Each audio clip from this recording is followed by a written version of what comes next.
Good morning, ladies and gentlemen, dear colleagues and friends. It is with great pleasure that I welcome you here in the beautiful provincial court of Bruges. The building is not as old as it looks, actually.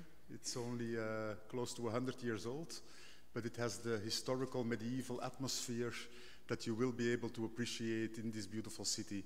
And I hope, I know you have a very busy schedule the next 2 days, but that you will find some time to visit the city and visit its streets and shops.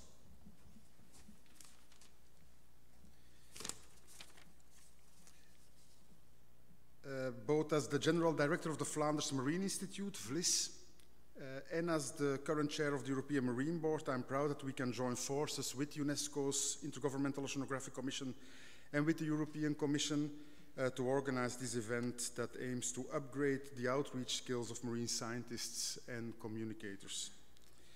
As we heard from the previous speakers, the need to communicate ocean science to different target audiences and to share scientific knowledge with the wider public has increased tremendously. More ocean literacy for all the world's citizens is now considered to be a conditio sine qua non for a more responsible behavior towards the ocean, and as an essential tool in facing the challenges and enjoying the opportunities the ocean realm is offering to humankind. What we open here today, this conference, is the apotheosis of the efforts of many.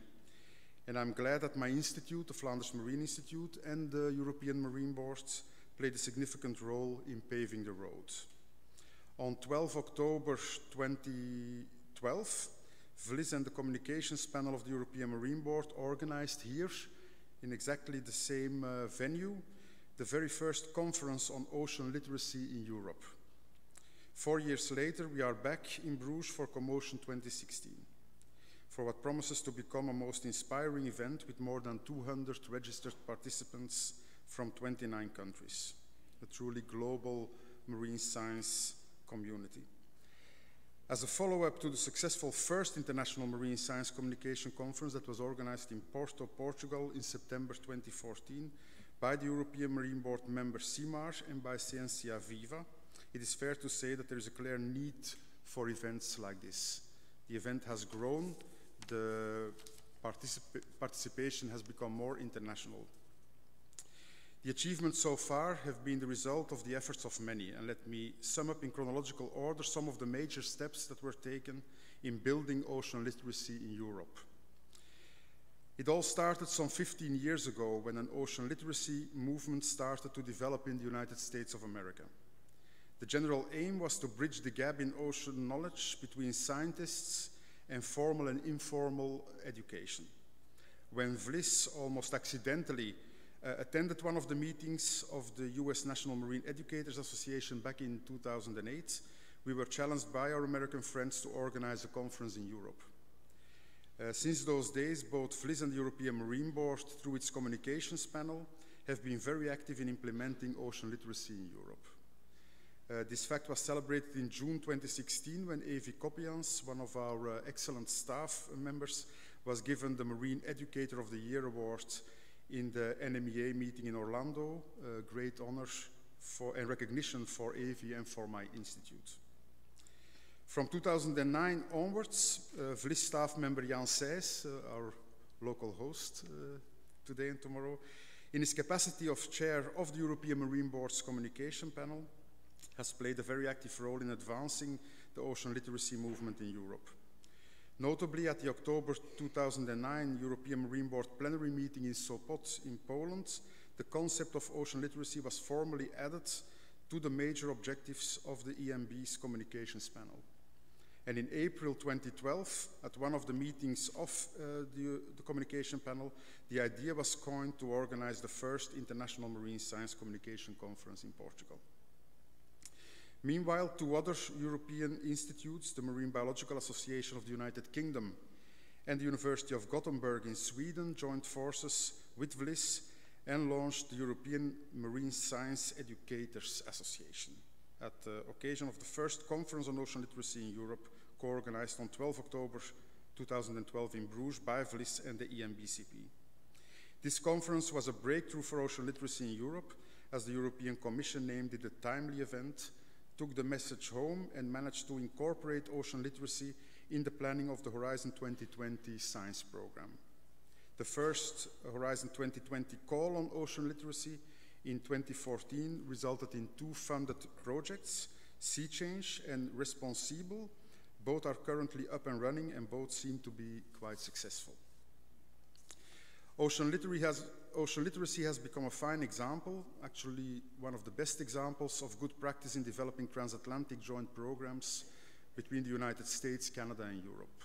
The concept became an integral part of the Galway Declaration that was signed by all parties on May 24th, 2013. Today we see 2 lively ocean literacy initiatives in Europe. We have EMC, established as a sister organization of the United States National Marine Educators Association and focusing on formal and informal education. Since 2013, EMC has organized successful annual meetings in Plymouth, Gothenburg, Crete, and Belfast. And then there is CommOCEA2016, a follow-up to the first International Marine Science Communication Conference of Porto in 2014, and targeting the interface between marine scientists, science communicators, the wider audience, and marine policymakers. Ladies and gentlemen, the concept of ocean literacy, sharing ocean knowledge among all who need to be informed, is well established now in Europe. I'm very happy and proud that the European Marine Board and VLIZ were able to play a role, an active role. Actually, my institute has been reviewed recently. The evaluation was very positive and will result in a formal change to our mandate. And we are very likely to become the first marine research institute that mentions ocean literacy literally in its mission, its strategic objectives, and its statutes. Also, the European Marine Board will further invest in strengthening the interaction between marine scientists and the public at large. A working group of the European Marine Board is currently wrapping up the results of a broad survey on marine citizen science initiatives in Europe. The working group will publish a position paper in 2017, and Karen Dubsky, a member of the group, is a keynote speaker at this conference and will share her knowledge and enthusiasm with us later this week.